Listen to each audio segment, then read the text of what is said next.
Question Claudia about the dead man. She told you she can't talk about him now, but you need specifics. Ask a little later when she's collected herself. When Kim's not around to stop you, ask Claudia about what she heard from her room the night before you emerged into reality. She must know something. Confront the Hardy Boys about what Claudia told you.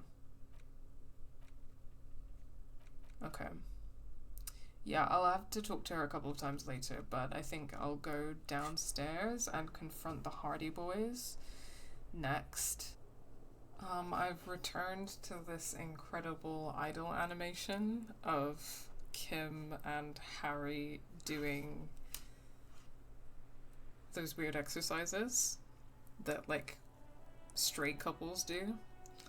So I think that that's further evidence of toxic yaoi.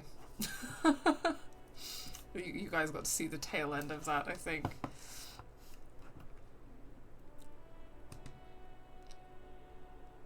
Looks like we have more to discuss with those so-called Hardy Boys.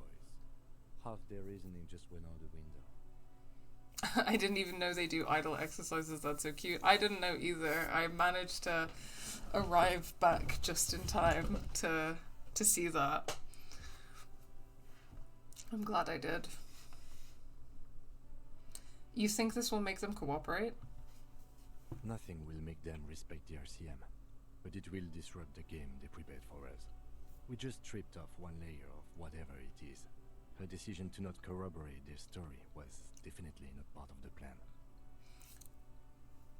Say in a hushed voice, why did she tell us all of that? What else could she have done? Lie? She saw there was no way to lie and get away with it. I'm not sure she had to lie. I would have known. If not you, then me. It was a smart move from her. Something is off here. You think so? She seemed forthcoming. Unusually so. Being forthcoming about some things is a good way to obscure other things. The best liars are always forthcoming. Anyway, we should move. I suspect our investigation will bring us back here soon enough. Kim is wise. Sometimes.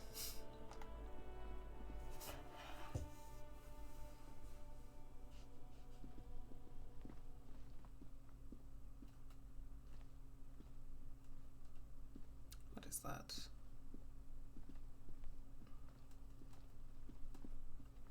There we go.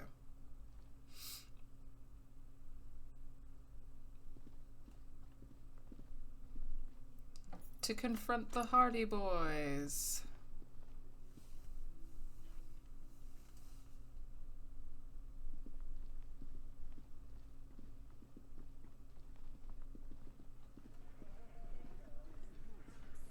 I'm just gonna change my jacket again for the minute because of, you know, the authority issue.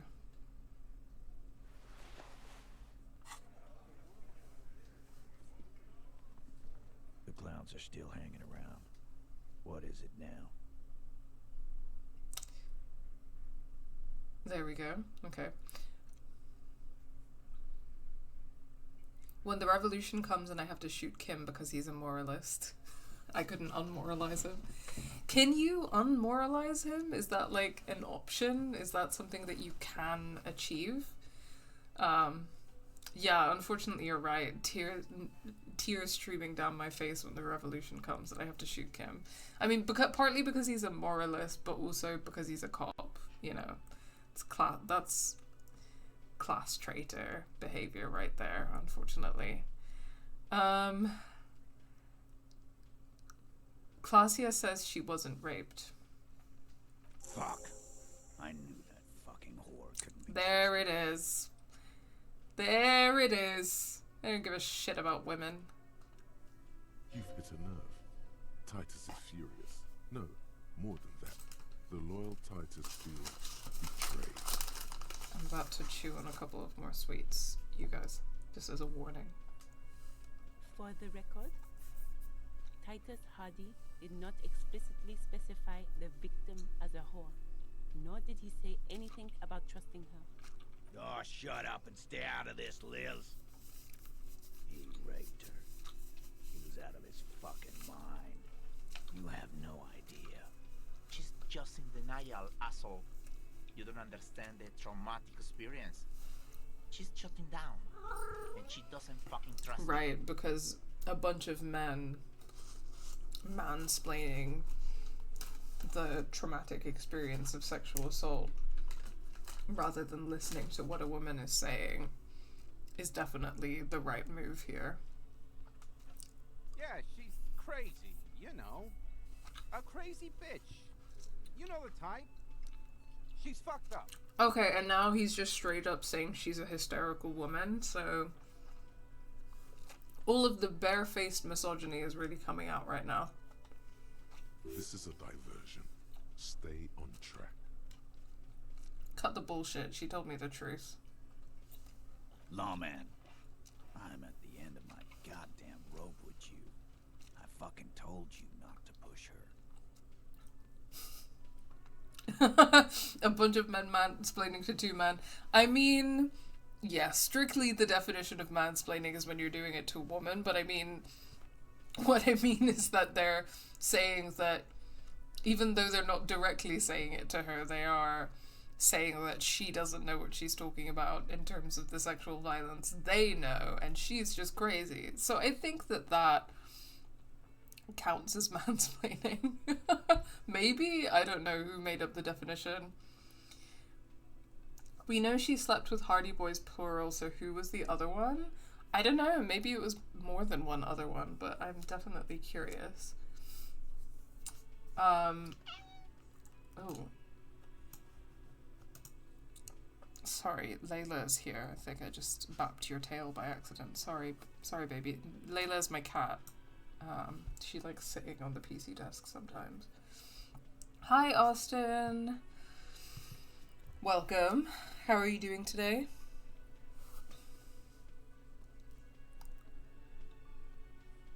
His hands become fists.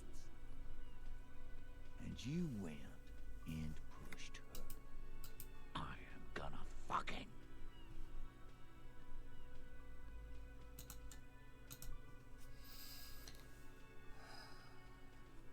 Hit you.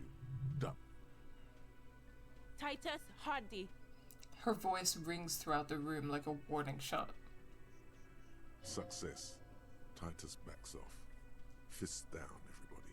Goddamn, no one tells you to put your fists down. Everett personally sent me to take care of this. If this goes south, we'll all be in the shit. But you, Titus Hardy, are going to be buried. Am I understood? When she's angry, she emphasizes the S. It gives her voice a strangely hypnotic quality. Her lips barely move as she speaks. Frankly, it's a bit terrifying. Someone has to rush in to break the tension. The second in command. Look, Copper. We know that fuck was a rapist and a killer. We got him confessing to it on tape.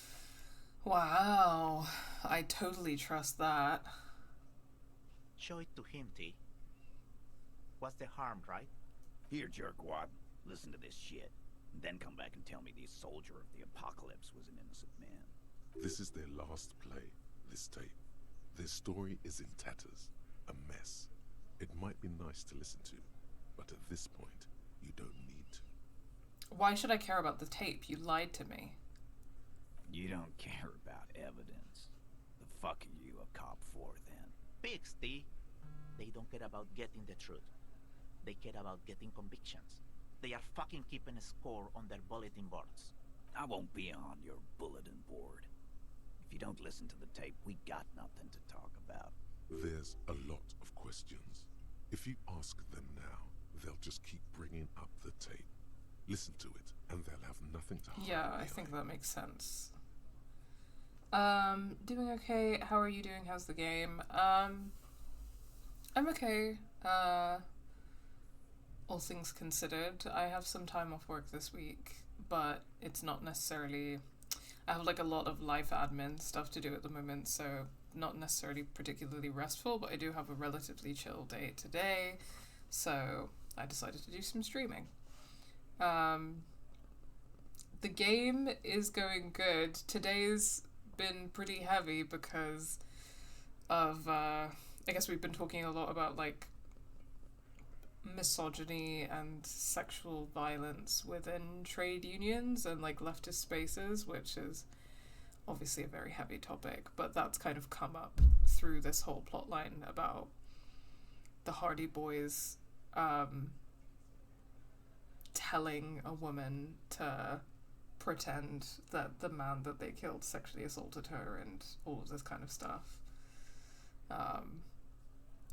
So, I mean, again, super interesting stuff, but quite heavy today. A lot to talk about. What's on this tape? What's on it? We call it the door gun a mega mix. You'll know why, won't you listen? Where did you get this tape? You think we go into this shit deaf and dumb? You RCM aren't the only ones who know how to bug people. There's no university degree for that. So you've bugged them. How? We have machines. We're in logistics. How do you think a harbor works? It's advanced stuff. Understood? You've listened in on their communications. How long? Since way before their chief started taking swing lessons. Things got nice and quiet after Which one of you is doing this advanced radio work, then? It's not advanced. You just hold up in a coop all day, writing down what they say. It gets hot as hell in there. Don't put yourself down, Angus. It's important work. The chief picks his beer back up to offer a silent toast. Yeah, man. You're like a radio genius or something.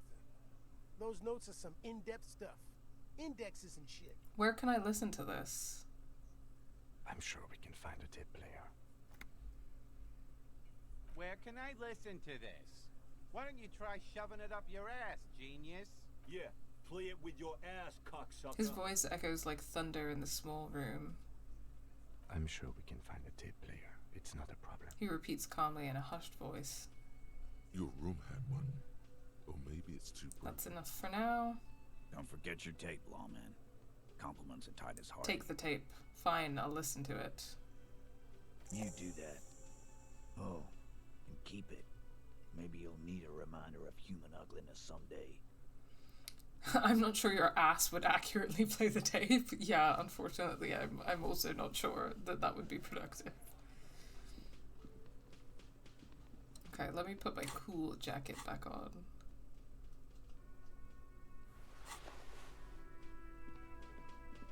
And head back to the room to try and listen to the tape.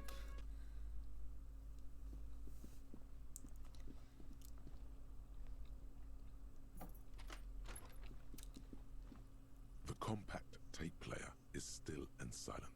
Seems it has completely broken down now. There's no fixing this one. This would have been very helpful with the Megamix, but it isn't anymore. Shit. Any ideas? My kinema only comes with radio. Let's try to find a new tape player.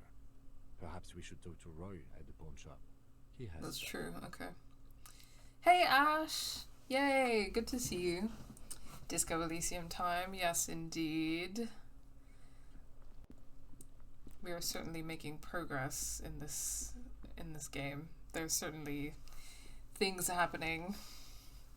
A lot of things happening. Too many things happening. Okay. Let's head to the Kinema though, because we do need to call Jamrock Public Library about the dead man that we found on the boardwalk. Inside, you see a set of steering levers, a radio microphone, a pull-out toolbox, and the soft glow of the fuel preheater gauge. How are you doing, Ash? How have you been? Pick up the radio. This is Precinct 57. How may I assist you? Connect me to Jamrock Public Library, please. Hold on, officer.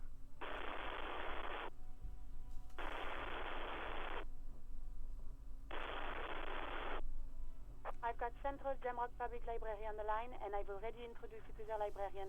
Connecting the call in 2, 1. Yes, this is Central Jamrock Public Library here. How can I help you, officer? He sounds worried, yet ready to assist. This is how people get when the police call. I mean, yeah, what else are they supposed to do? In a lot of situations, I mean. Your Disco Elysium streams have given me the motivation and dopamine juice to continue my own playthrough. I'm on day 5. Nice! Glad to hear it. Chronic fatigue is fatiguing. I feel that. I've also been struggling with that a bit recently myself. I'm not been diagnosed yet, but I am looking or moving towards, like, that maybe. I'm kind of like, you know, going through the whole like dragged out process of like the doctors being like, you know, probably it's just like vitamin D deficiency or like anemia or something like that, and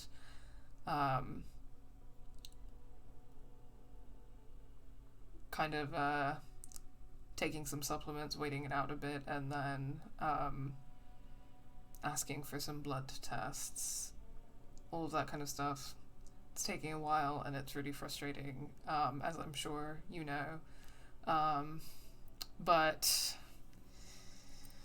yeah, it is what it is. There's a lot to check. Process of eliminate. Yeah, exactly. I'm just kind of going through that process of elimination at the moment, but big hug, big solidarity. My family are clearing out the house, and oh my lord, there's so much crap to go through. That sounds like a lot. What are you clearing out the house for? I'm looking for any information that you can provide on Billy Mejan, a reader. Billy Mejan, you said. Give me a moment, I'll have to check our database. He puts down the receiver.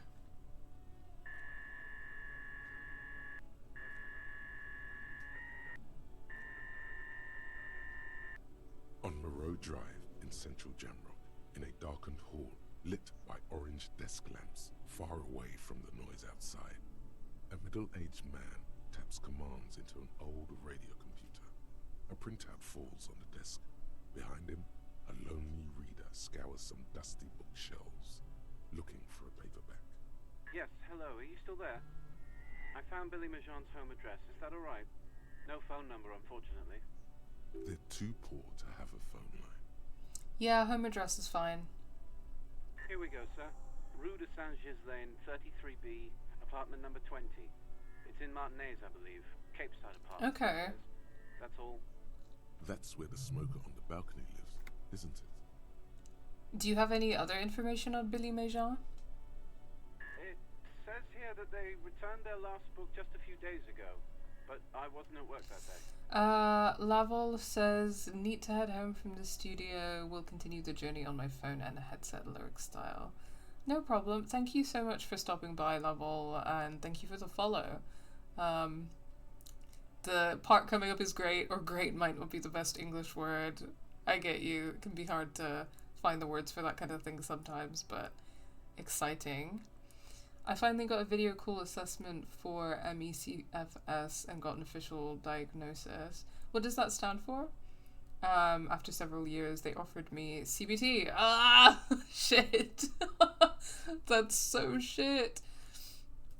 Oh, I'm so sorry. There's also physical therapy, but I'm unsure if they're trying to push graded exercise therapy onto ME patients, which the NICE guidelines have said are really detrimental to us if moderate or worse cases, as well as patients have been saying for many more years.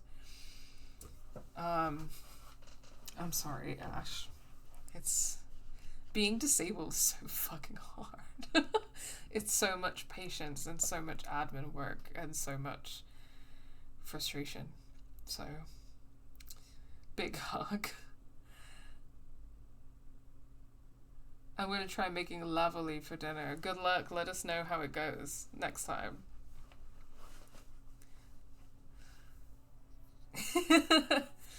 Now, we were making a bit of a joke earlier because I was trying to read out their username and I thought for a second it said lavally instead of laval, and I was like, that sounds like a...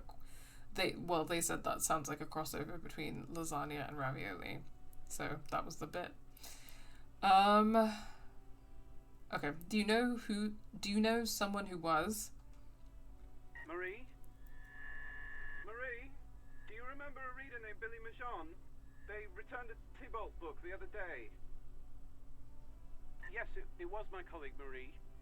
She said that it was Billy's husband who returned the book. He also asked for this new sci-fi release, Lowe's Radio City 87, but we don't have it yet. Good. You have a name now. Do you know the husband's name? Sorry, no. Marie only knows him by sight. Okay, well this is presumptuous, but let's ask it and see what happens. So Billy Majon is a woman, not a man. How did your colleague know that it was her husband? Marie knows Billy. She's been working here longer than me. Sometimes her husband returns some books for her. And then goes for a little drink later. On the lookout. Can Marie describe to me what the husband looked like? I mean, I immediately assumed gay, but... Marie! She said it was an older man, and that she's pretty sure he'd had a drink or two the last time she saw him. What was he wearing? One The second. librarian turns away from the phone again and relays the question.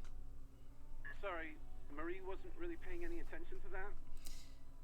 Thank you, that's all from me. I have no other questions. Happy we could help. Goodbye. The librarian hangs up and the call gets redirected back to the station with a soft click. Anything else you need from me? I'm done with the radio for now. 57, over and Her out. voice disappears into the void.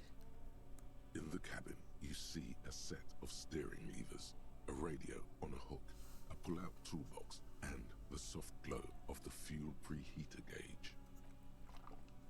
ME/CFS. Oh, ME/CFS. Gotcha. Myalgic encephalomyelitis and chronic fatigue syndrome. CFS is the old name, ME is the new name, but to avoid people not realizing they're referring to the same thing, it's often referred to as ME/CFS. Thank you for explaining that. But sometimes it's spelled without the slash too. The slash is helpful though, because it feels like it helps showing that that's like two different names for the same thing. House clear out wise, anything and everything. Nice. Are you just trying to like declutter a little bit?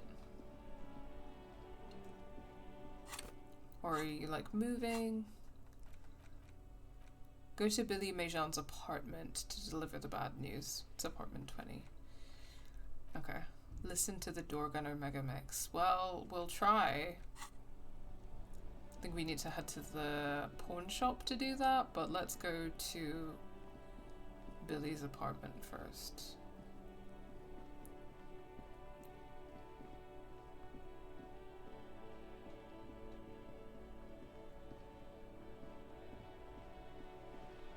Oh, hey, Renee, I actually wanted to ask you something. The purity of snow always reminds me of the purity of a man's soul, if he's got principles. Do Maybells mean anything to you, Renee? Show him the flower. I prefer the old name, Insulindian Lily. Girls brought them to young cadets when they entered service. Wearing them on your cap was supposed to bring good luck. Hold on, is this a royalist military tradition? It used to be. But the communards were fond of them too. Call them revolutionary flowers. Bells of the revolution. Moving? Nice. Still in London, further in, so that there are better transport links. Nice. I didn't realize you were back in the UK. Did they bring you good luck? You know what? No. They brought me misery, false hope, and disappointment. The revolutionaries sullied them. You stirred up some bad memories there. But it wasn't the revolutionaries that sullied the idea for you, was it?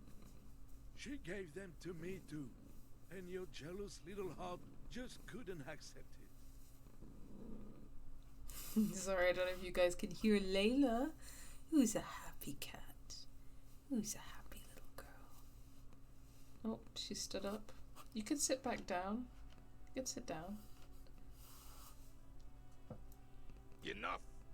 I can go over these matters in detail with you, Gaston. But not while we have company. So, officers.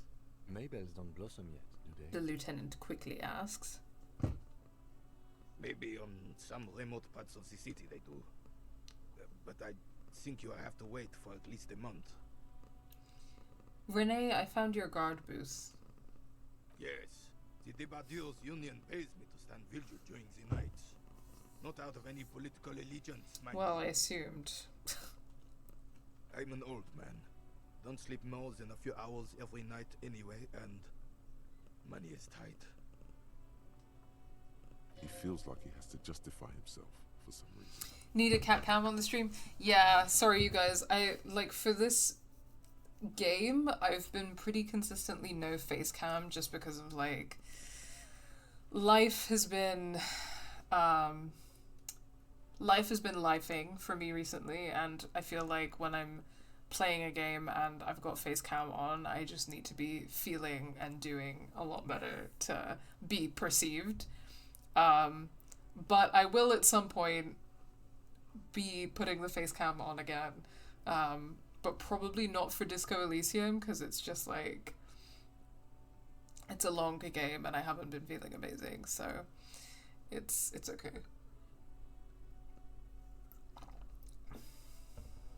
Pointed straight at the cat. Yeah, no, but the thing is, so after we adopted Layla and she started getting more comfortable, I did a couple of streams. I think I did Alan Wake or something, and I had the camera on, and she basically spends a good amount of time when I'm streaming just here on the desk, just sitting here. And so if I have the face cam on, then she will just be here sitting and getting pets. So if you see her, you will see me. So it's a what do they call it? Joint package.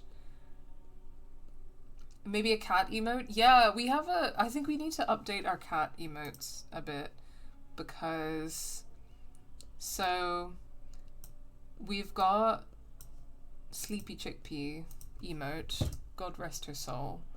That was my ginger angel Chickpea. We've also got a couple of emotes that were based on Daz's cats, but Daz is sadly not on the Game Assist team anymore, so I'm not sure it makes any sense to have their cats in the emotes, so we might switch it up, because now I've got Layla and Charlotte has got her cats Sapphire and Arthur. But we did have these two emotes, which was Beans the cat and Cornflake the cat.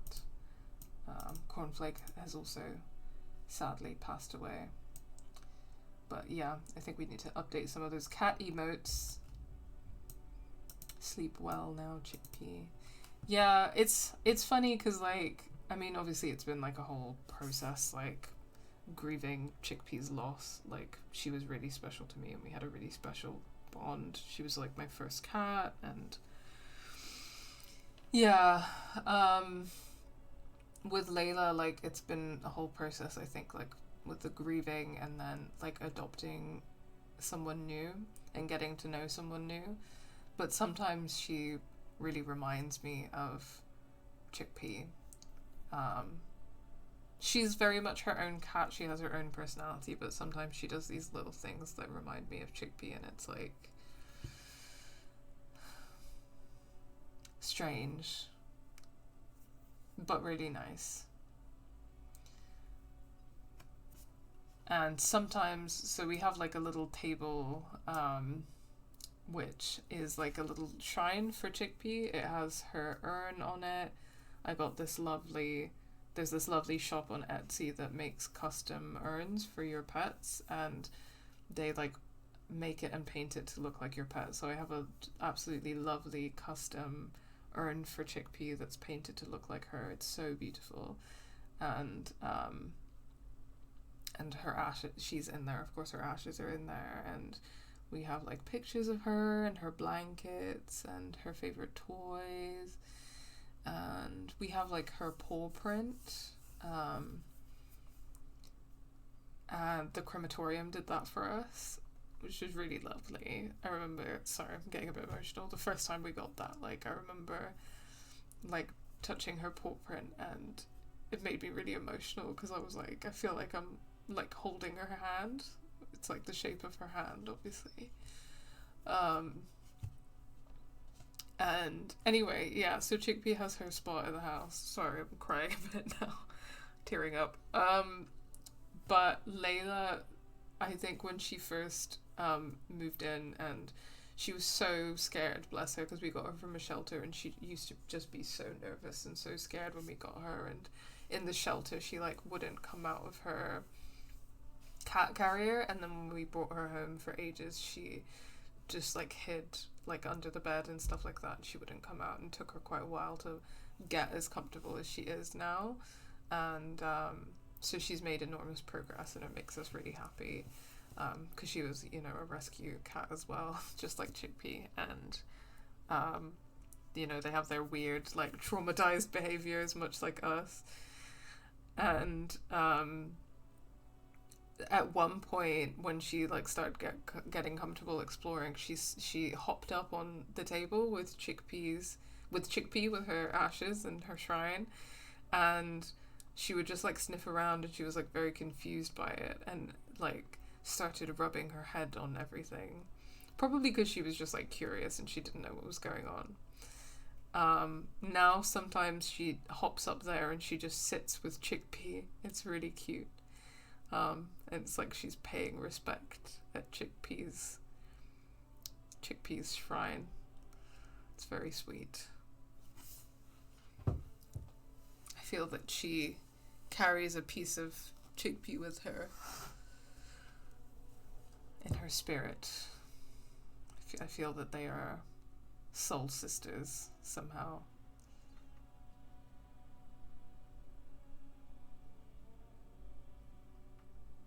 Okay, sorry, that was a long talk about my dead cat trauma. I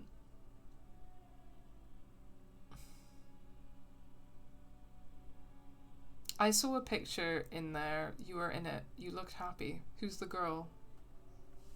She is nobody. This is none of your concern, and I refuse to discuss my private affairs with the RCM. The lady is Jeanne-Marie Beaulieu, and she sure as hell wasn't a nobody. You must have seen something on the night of the murder. Your booth looks right into the yard. Yes, it does. Unfortunately, I wasn't working that night. Been on a 2-week leave since last Monday. Why were you on leave? It's a private matter. Nothing to do with your investigation. You see, officer, René is the kind of man who would rather die than admit he needs medical assistance or, God forbid, sick it. A real man's man is just gonna ride it out. I'm fine, goddammit. Mind your own business. It's nothing. Just got to cut back on coffee. So who was working your shift that night? No one. The bus has been unmanned since last Monday. There's no other guard. It's just me. No one has been guarding the container yard since last Monday. Yes. It's not actually an issue. I mean... Look, officer. The container yard doesn't actually need a guardsman. Never had one before René. Monsieur Claire had that booth built specially for him. It's mostly decorative. Mostly decorative? The possibility of someone being in there is enough to discourage any ill-minded individual. Wow, that's so panopticon of you. Evrard created this job for René because he knows the Royal Carabiniers' pension of honor and PTSD isn't something a man can live off. A decorated Kingsman collecting dirt reflects bad on the whole neighborhood. His words,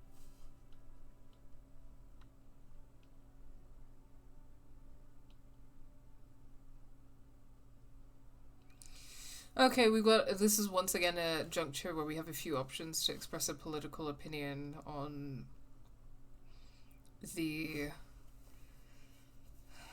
impoverishment of military veterans and the abandonment of military veterans by the state, which usually is a Venn diagram of abandonment of disabled and traumatized people.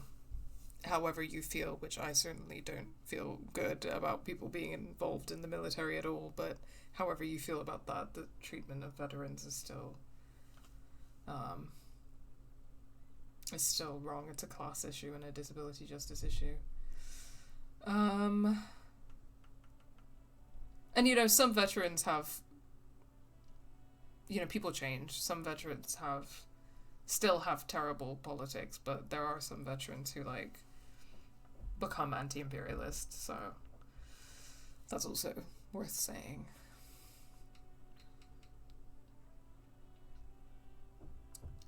So Everett gets it. Big guys looking after the small and everyone working together. I love it. I mean, I hate Everett, and I don't think he believes that. Such dependency only weakens a man further. Do or die, there's no middle ground. That's a capitalist productivity mentality and a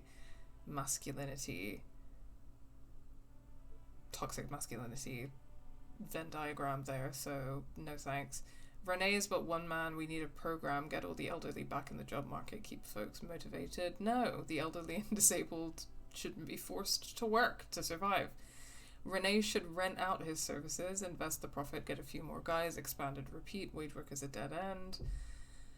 Absolutely not. There's absolutely nothing wrong with tear collecting. It's my side thing too. Proudly hold out the tear bag. That one. Oh, I didn't mean to imply there's something wrong with that. I do it too. Everyone does it. It's an excellent side thing. Yes, yes, yes. Can we conclude the topic of my gout boost now? He is not going to become an entrepreneur. Yes, yes. Like I said, it would be up anyway, so might as well keep an eye out. He keeps my senses I can sharp. ask him about the statue of Philippe III. I saw the statue of Philippe III near the roundabout. Ah, yes. King Philip III on his steed. A reminder of what Revachol once was. Oh, absolutely. At the mercy of a cocaine-snorting tyrant who emptied the treasury so he could sleep on a bed of gold. A superpower, feared and respected. A testament to what this country can be under the leadership of a true king. Someone who knows how to rule. How should a true king rule, Renee? Decisively, without fear of offending the sensibilities of the frail and weak-minded among his subjects. This is something the insurgents never understood.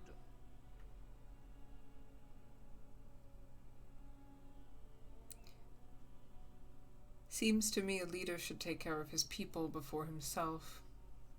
A nation is only as strong as its leader. That's why it was such madness to try to... Don't get started on that again. What happened, happened. There's some weariness now in his voice. He's heard this rant many times before.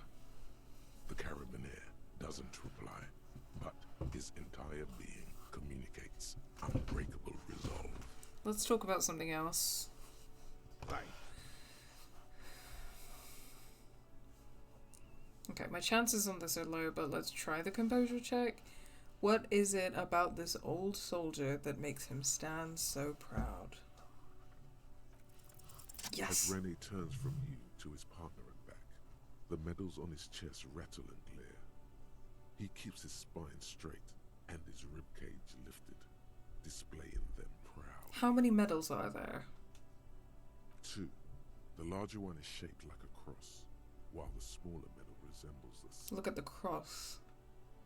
A crowned head in front of 2 crossed rifles. The medal hangs from a blue striped triangle. Look at the sun. A small blue star inside an orange sun. It has the word Valiance written below.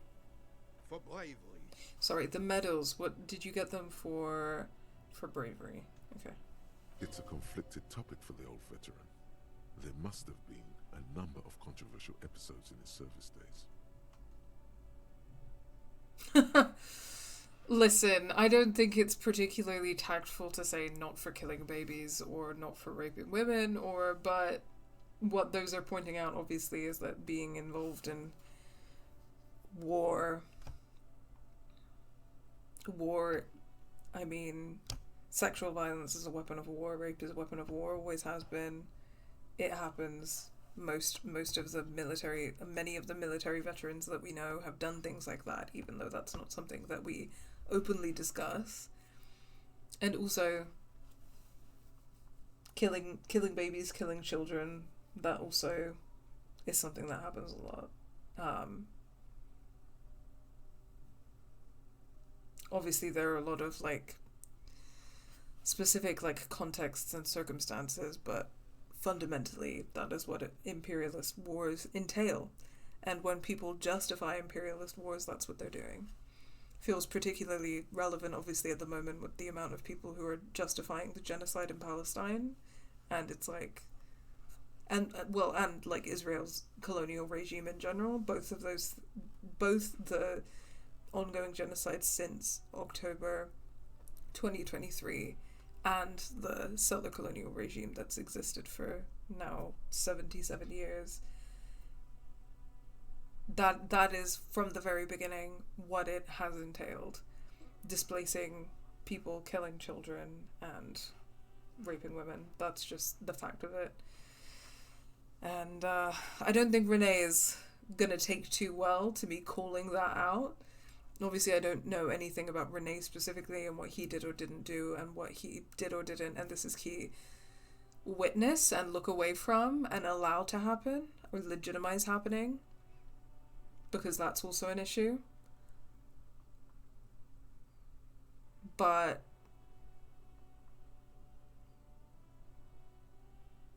it's tempting to say killing babies.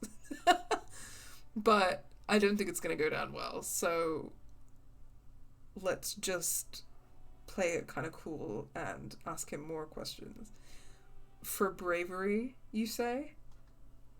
For doing my duty in the heat of battle, for looking my mortality in the eye, when men like Gaston here hid in the bushes and shot themselves. Right. He saved some muddy princeling who foolishly strolled into the front line in his gown of velvet and wow, saved a princeling.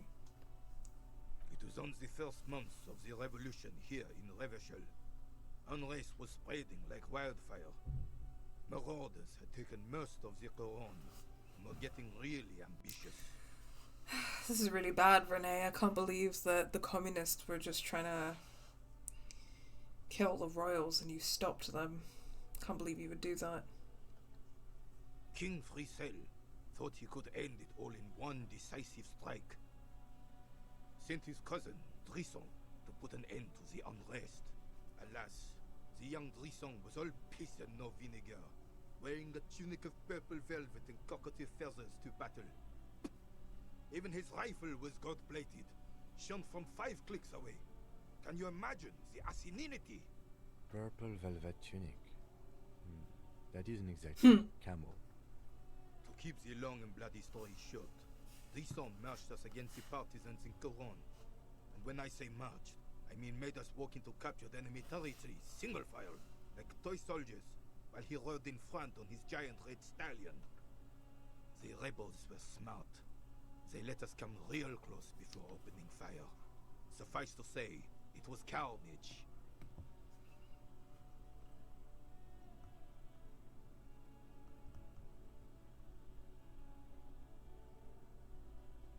Pretty damn clever indeed. I got shot in the left shoulder and went down. Just a flesh wound. But just as I turned over, the prince fell into the mud next to me. He was missing his lower gnarly, jaw. bro.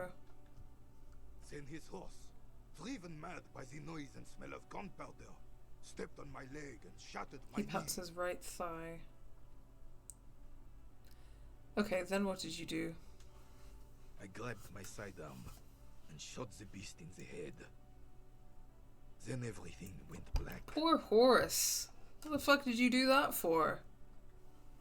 Capitaine Arnaud, le fléau des chevaux. The bane of horses. When I came to, it was all over. It was just me and Jolas Tresson. gurgling in the blood-soaked mud right next to me. The Dink had taken numerous flesh wounds and lost a lot of blood. But despite missing his jaw, he seemed hesitant to die. Tougher than he looked, that one. Oh, sorry, I'm trying to scroll up, but it's not letting me for some reason. There we go.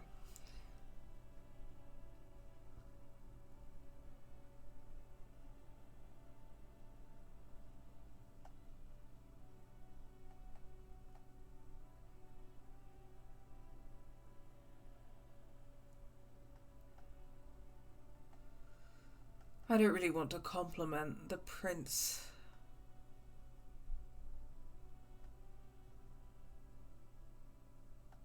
I also don't really want to say I've been through worse, but I don't really want to say the other things, and I think I want to say the other things less than I want to say this, so I think probably I have not been through worse than my jaw being severed from my face. But let's say it. I've been through worse. I doubt it. Anyway, I grabbed the prick and started crawling. Kept going until the 59th Cavalry picked us up. Through some miracle, we both survived. And the jealous freak convinced Frissel to give me a medal for not leaving him to die in his own blood. Piece and shit. He was the commanding officer and I was on duty. Just doing my job. Shouldn't hand out medals for that. 13 months later, I received the Sun for distinguished service. It's not worth mentioning. You sense he's downplaying it. He did a lot more than his duty. More than anyone's duty. It's in his spine, in his billowing breasts, and untarnished self-worth. Sounds like you're being modest, Renee. The old carabinier stands quietly like a statue, his features motionless. What Monseigneur Modesty is not telling you is that he crawled over 7 kilometers before the cavalrymen found him and Drison. 2 days later that was. And that even while crawling with a mangled half-dead prince on his back, he still managed to murder 3 rebels on his way. Is that pride in his voice? It's deep down, but maybe even unbeknownst to the man himself, it's there.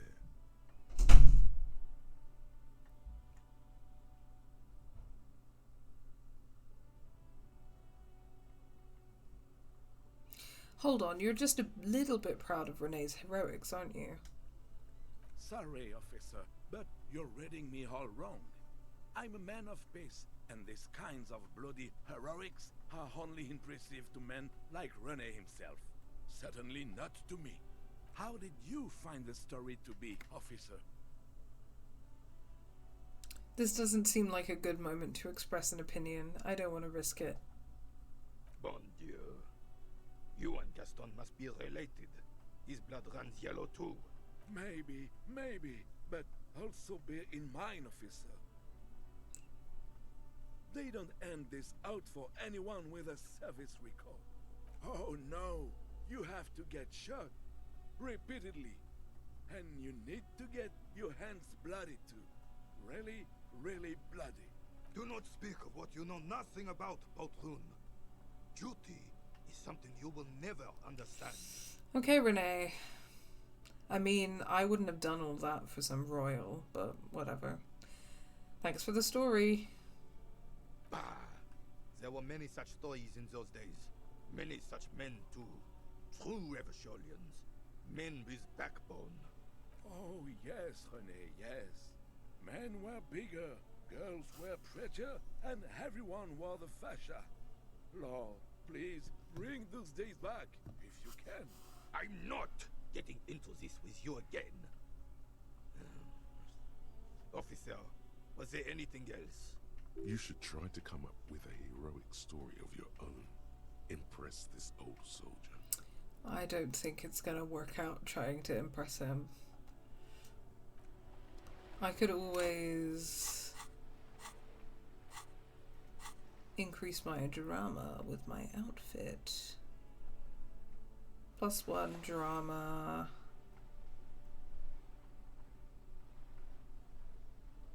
Oh my god. I don't want to wear the racist outfit to increase my drama. +1 drama with the stupid bow tie.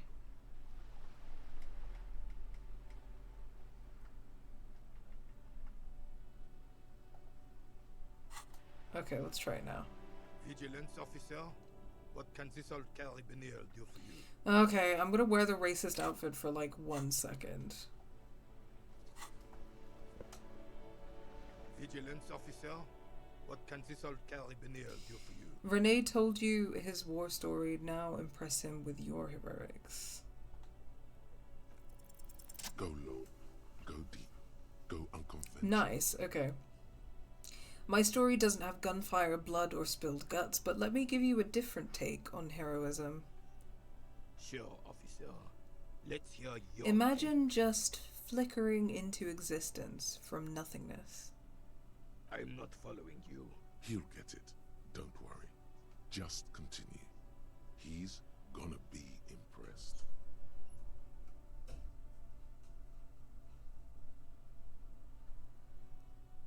Imagine nothing but the sweet oblivion, only to wake into unbelievable pain. The man stares at you, silently frowning. Right when you're willing to do just about anything to make it stop, you open your eyelids. The carabiner crosses his arms and spits in the crater. And realize the man body with you in it is just a husk now, all memories erased. You're talking about getting blackout shit-faced drunk and going into delirium, right? The lieutenant looks up from his notes and nods to the old carabiner. I'm talking about so much more than that. How so? He leans in with his hands on his hips. His tone is like that of a drill sergeant addressing new recruits. It was a transcendent event I saw behind the veil. The lieutenant sighs audibly, but keeps his eyes on the notebook. And I thought getting my knee shattered and surviving on rat carcasses in the trench was bad. Here, have one of my medals. You've earned it, officer. I don't deserve this. Don't take the medal. Can we get back to our game now? This feels honorable. You did the right thing not taking the medal. The good thing. Your chest is buzzing with pride. Feels as though you should do more honorable things. As if there's some kind of a secret reward. If you just commit enough honorable acts. I don't know how honorable it is to only do the honorable acts if you think you're going to be rewarded for it in some way.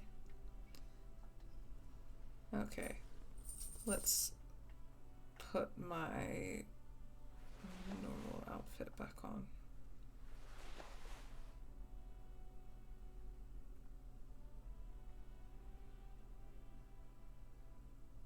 This is the shirt I was wearing before, right? Why is it falling differently? Leather jacket, please.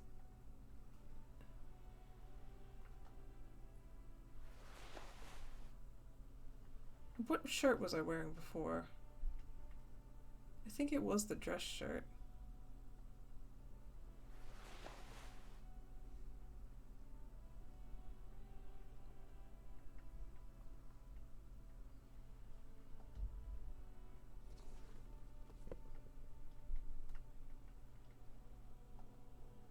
There we go. I wanted it tucked into my trousers.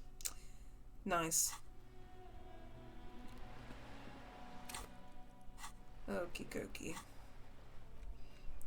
So, I gotta go to the apartment and talk to Billy Majon. So while I'm around here, I'm gonna do that.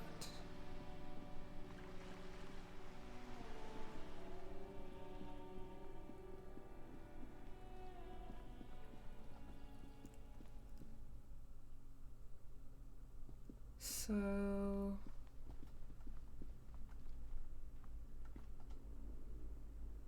this is just a random bathroom, isn't it? And I can't go into that apartment at all. I think it might be higher up. I'm just gonna look around. This is the communist's apartment.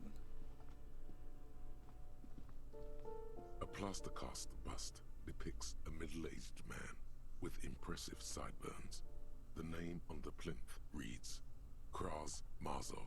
Honestly, he does kind of look like you after all.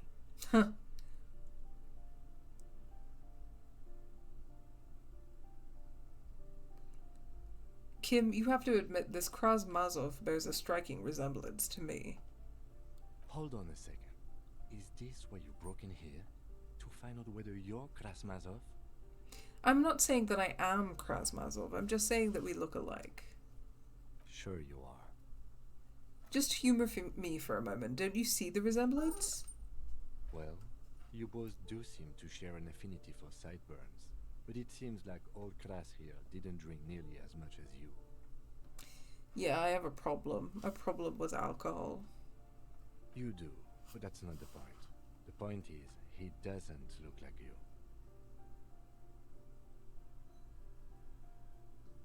How do you know? The bust is probably just a romanticized depiction anyway. Very well. Let's look for identifying features then. Doesn't he have a birthmark right here? What about you? I can't tell. I can't see my face. Alright, but here's the big thing. Krasmazov looks Samaran, and you don't. I don't know if I'm gonna be a weird white person about it and say that I'm part Samaran. That feels like a bad vibe. I don't actually know what Harry's background is, but I feel like that's not what his background is. So this feels like when a white person says that they're like part Native American. 1/16th Samaran. Yeah, exactly. It feels like when a white person says they're 1/16th Native American. I'm not going to say that. You're right. That's something we definitely don't have in common. Good. So you're not him. You're right. I'm not. It's decided. You are not the most famous philosopher of the modern period. Father Mazov, the hero of the working class. Salute the statue. Whoever lives here definitely shares your enthusiasm. He leans closer to inspect the photos of revolutionaries on the wall. There aren't many communists around. Not after the revolution. Some youth still keep the ideology going. Why does this tenant have a bust of Kraz Mazov in their bedroom? The White Star, the photos on the wall. I think we have broken into the apartment of a young communard. How fitting. Yeah, no kidding. Can't tell what the apartment numbers are, though. I'm looking for 20, right?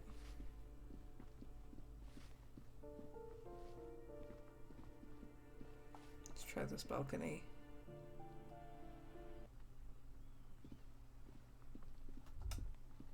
There.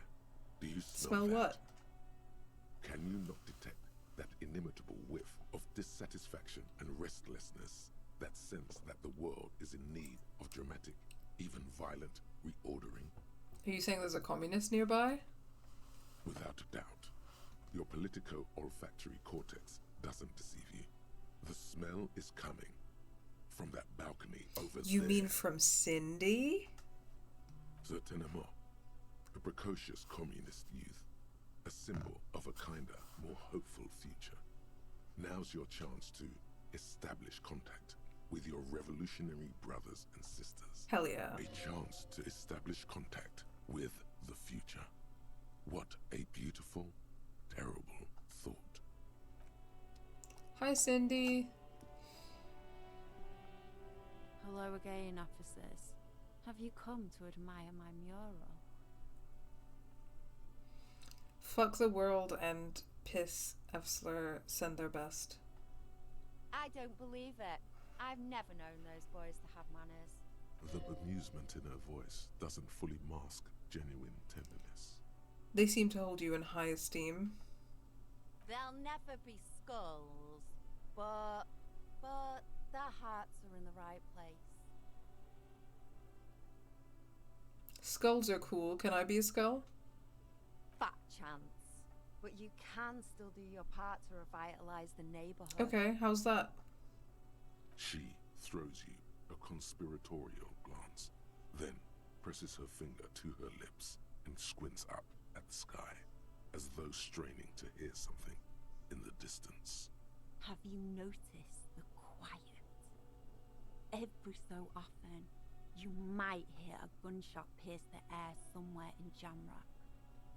But in Martinez, no gunshots, no sirens. The people are languishing in boredom and complacency. This place is a sepulchre. We'll paint it red. We bring the raucous. You bring the sirens. Interesting. Attempt to establish contact. Hey sister, let's talk politics for a minute. And what do you know about politics?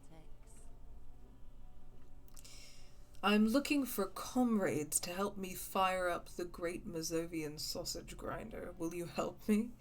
Okay, well, I think that one of my brain voices told me that I shouldn't talk about the great Mazovian sausage grinder. So I'm gonna say my nose told me that you're also a communist. We should team up, join forces. Well, well. Sounds like quite the snout you've got there. Sure. I know someone who'd love to talk the ideological stuff. You're looking for Steban. Who's Steban? A right communist who runs a mega cool and very secret... Do you know where to find him? I might. Will you tell me? No. The lieutenant let slip a sigh that seems to suggest this turn was utterly predictable.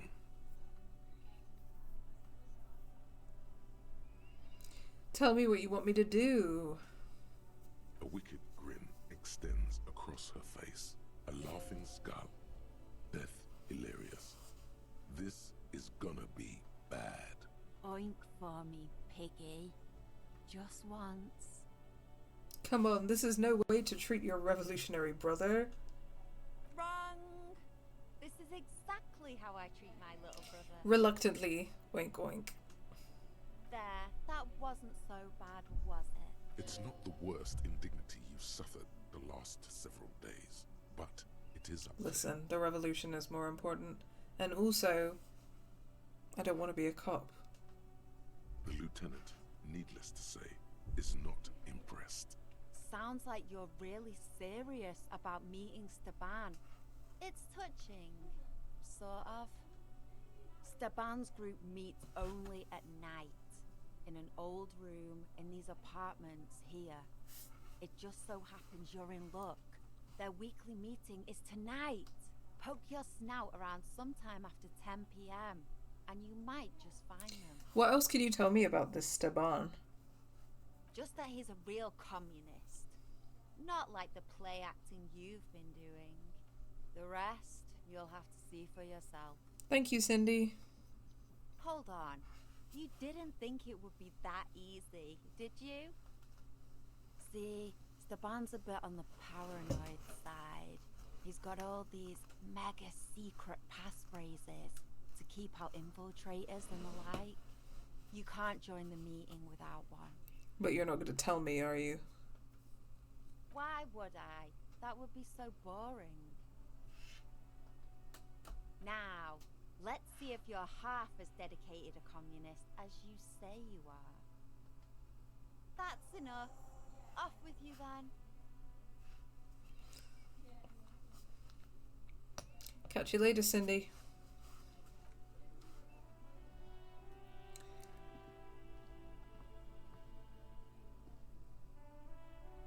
Ah.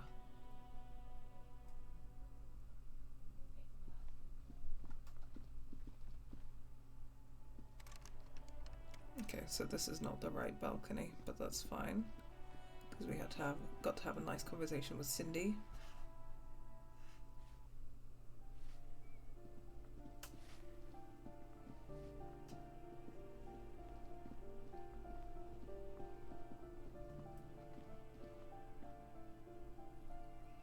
Okay, so apartment 20 must be up here.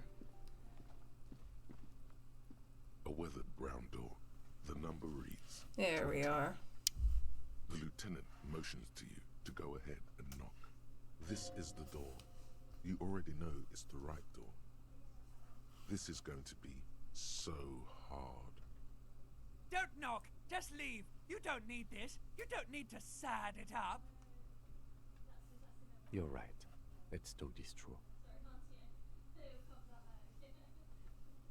We have our first preliminary identification. In all likelihood, the deceased is the husband of Billy Méjean.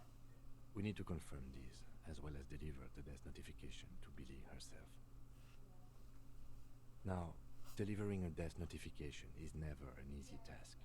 There's a reason why it's often called the most stressful part of our job. This is why it's usually done in pairs. You got this. I'll be monitoring reactions, ready to act if necessary. Dad, just don't say that you know how they feel. You don't. Good advice. Okay. The lieutenant motions towards the door. Hello, Ivysaur. Oh, thank you so much. Happy affiliate anniversary, they say. Welcome. Okay. Let's knock. Hello? Who is it? Is this Billy Méjean's home? This is the police. Please open the door. The police? A moment, please give us a moment. You hear shuffling inside. There's fear in their voice.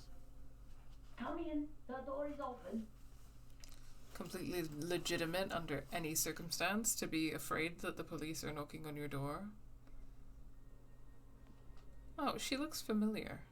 Do I recognize her?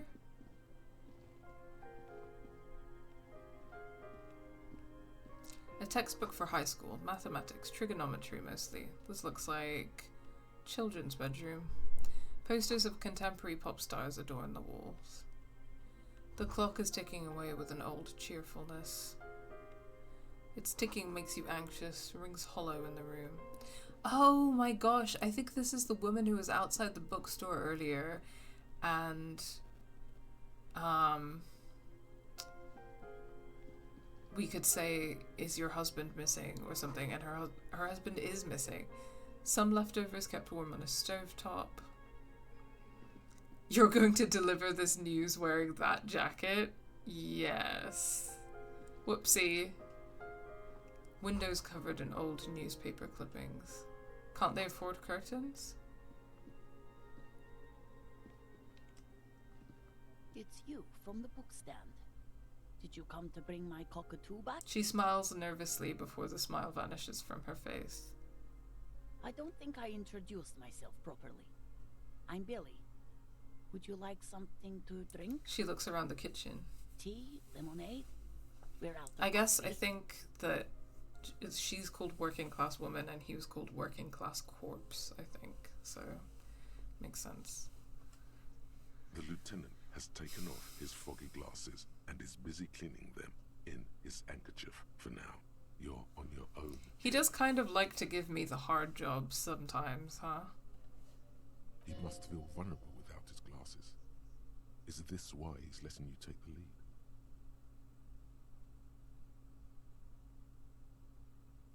Thanks, but I'm alright. Is this about Victor, my husband? Is he in some kind of trouble again? I can come pick him up in the station if that's what. She stops, her eyes trying to read answers from your face. No, this is something much worse. Is he in the hospital? How bad is it? How about some small talk before you break the news? You live here with your husband Victor, right? It's me, Victor, and the kids here. We have 2 daughters, Jenny and Jolie. How old are your daughters? Jolie is 16 and Jenny is turning 18 next month. And where is everybody? I don't see anyone home. The girls are staying at their friend's place tonight. And Victor is out. She swallows visibly. Out where? He has a problem with drinking, and so he disappears every now and then. He's probably in the parks drinking with his friends. I sent him to the library a few days ago, but I guess something came up. To your knowledge, did he make it to the library? No. I guess I'll find out when he decides to come back home. It shouldn't be long from now. He's never gone for more than a few days. What was the name of the library? Oh, it's in Jamrock. The one at Mayro Street. I don't know the official name. Central Jamrock Public Library? I think, yes, if that's the one on Mayro. It is. What was he supposed to do in the library? Just to return a book of mine. Why? Why all those questions, Detective? Did he... Do something? Break something? It's a fool's... Was it The Glinting Curve by Emtherbolt? Yes. She becomes unsettled as she says that, her forehead scrunching up in a worried expression. Do you remember what he was wearing when you last saw him? His old leather jacket. Can you describe it? It's just your average brown leather jacket, but he bought it as a teenager, so... It reminded him of his teenage years. What about the inner lining? Yes. The lining is hand-sewn. It's blue. I tried to make the thing more weatherproof since he's running around with it in the middle of winter. There's something I have to tell you. She folds her hands across her chest. Yeah, I didn't think I should make much more small talk.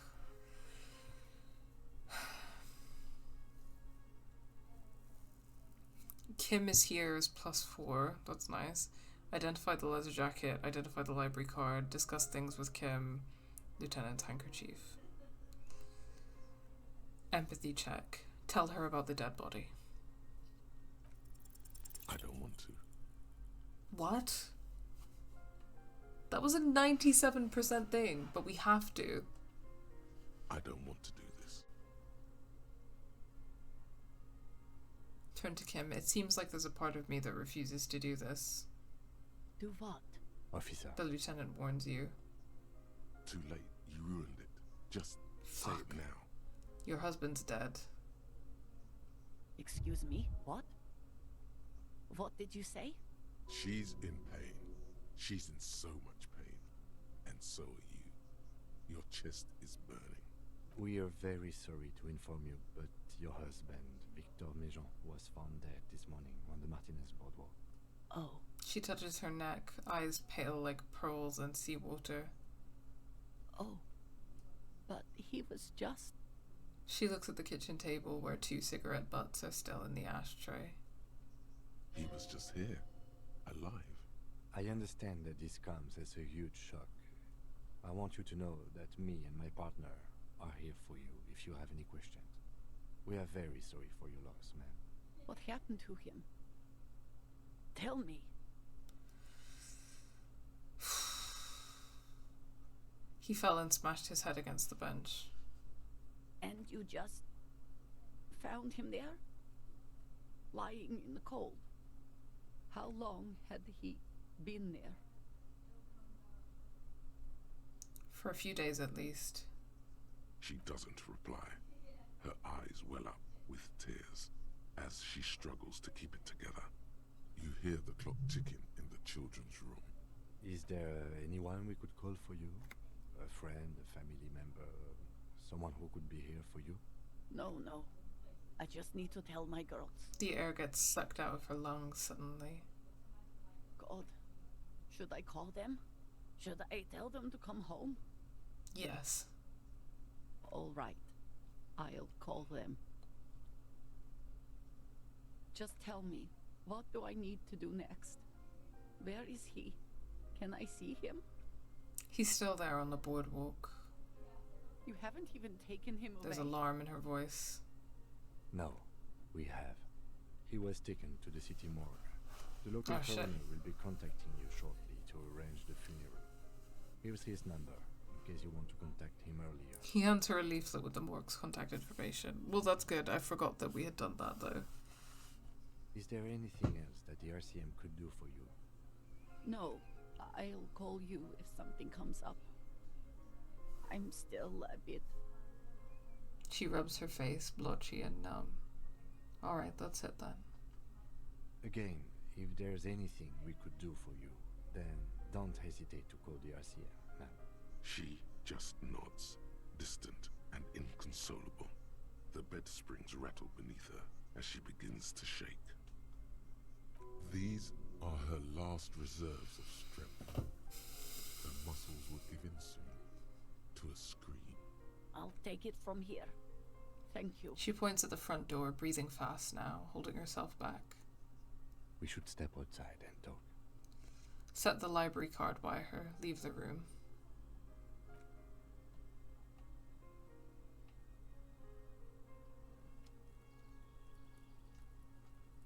Nope, nope. So, the death notification. The lieutenant says as soon as you've left the apartment. He's avoiding your gaze. This is the time to say how sorry you are about how things I'm sorry, I know I fucked up. It's alright. Don't worry about His it. eyes wander over the streets. I'll call the station when we're finished with the day and let them know the name of the deceased. What about Billy and her kids? There's not much we can do for them anymore. That's it? That's it. We should get back to our case. There's nothing more we can do here. Right, let's try to get back to it then. And, officer, I've seen worse. This wasn't the worst I've seen, okay? Now let's go. I really have, he thinks. She was strong.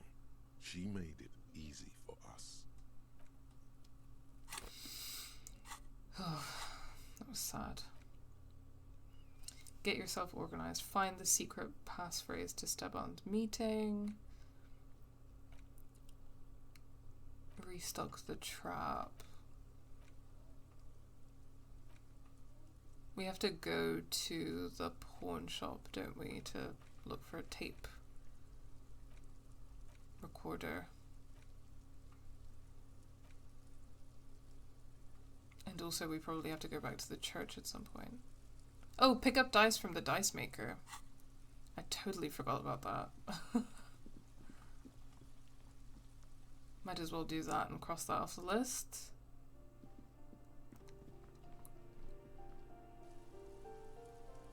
Let's head to the doomed commercial area.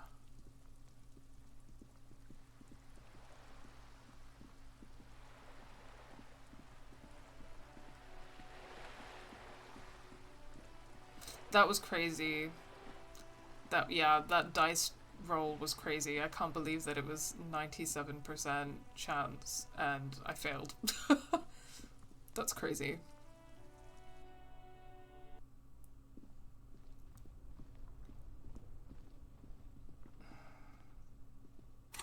Okay, I can't see very well. Let me get my flashlight out.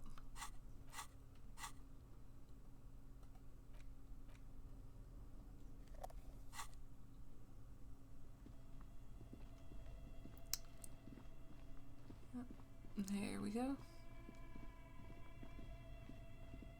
think it's back through here, isn't it, to get up to her?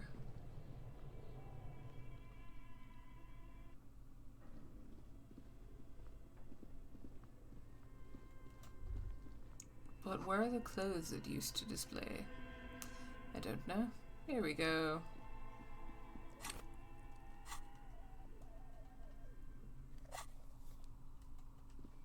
Hey, dice maker.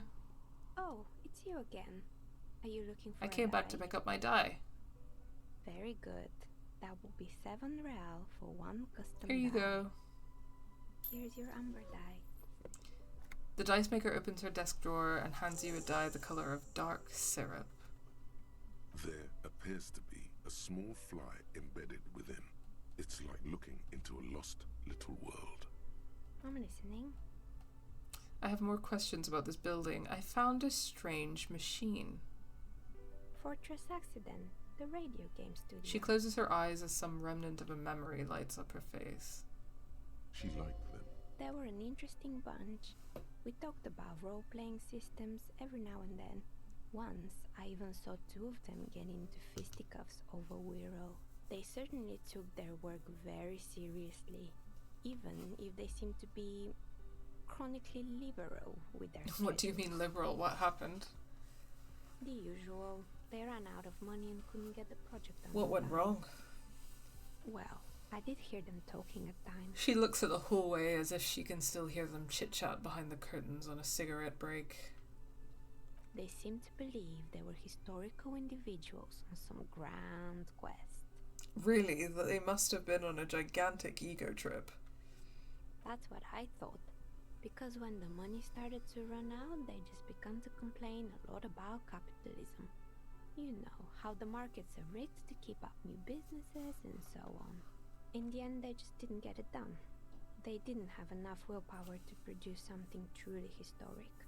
And to show up to work on time. Well, maybe they had a bad work ethic, but they're not wrong about capitalism. She's right. Showing up to work on time is important. Showing up to work on time is hard. No, scratch that. Showing up to work at all is difficult. Especially if you've been drinking. Yeah, I don't think they should have just tried harder, and they clearly didn't have everything they needed. That's too bad. I would have supported them. The project looked great. Not the wisest decision. You would have lost all your savings. She tossed a pair of dice on the table. One of them stops near the edge of the metallic desk. The result is 1 on a 20-sided die. The dice is black and filled with little silvery flakes, like snowfall. Anything else? I'm pretty sure it still doesn't work. Sure, I'm listening. Good. I hope it clarified things a bit. Okay, that's everything.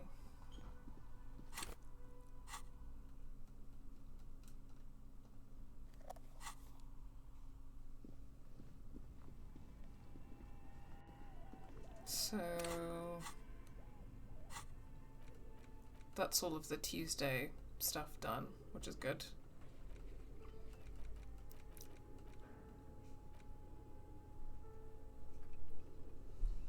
I found my badge, so that should be crossed off.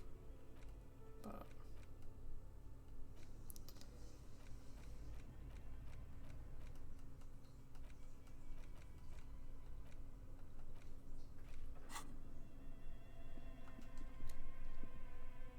I think I might go to the pawn shop and then wrap up the stream for today.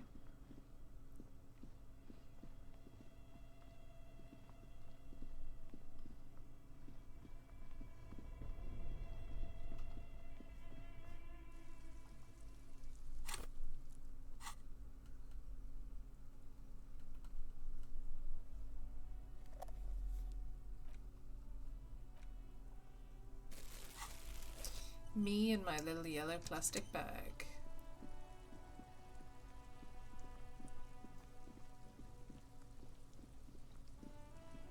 Wrong way.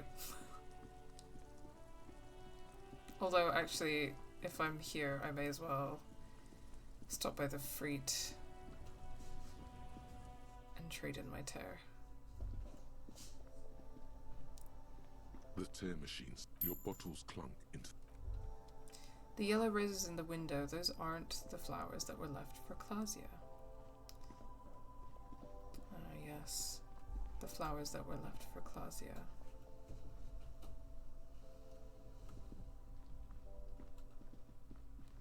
I wonder if it has something to do with the Hardy Boys.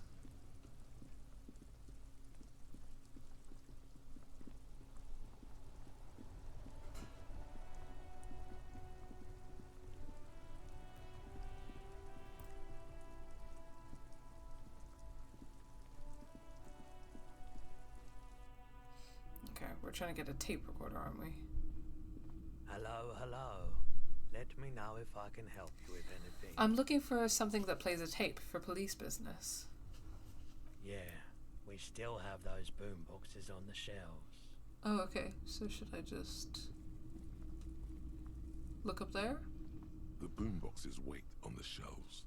And your boombox, that gold and amber Harmon Waushi, stares at you longingly with its tape-reel eyes. I want to buy that boombox. And here you are. Quality sound reproduction on the go. It'll play anything, wherever. Turn any tape into a conversation of sounds and shapes. Okay, wonderful.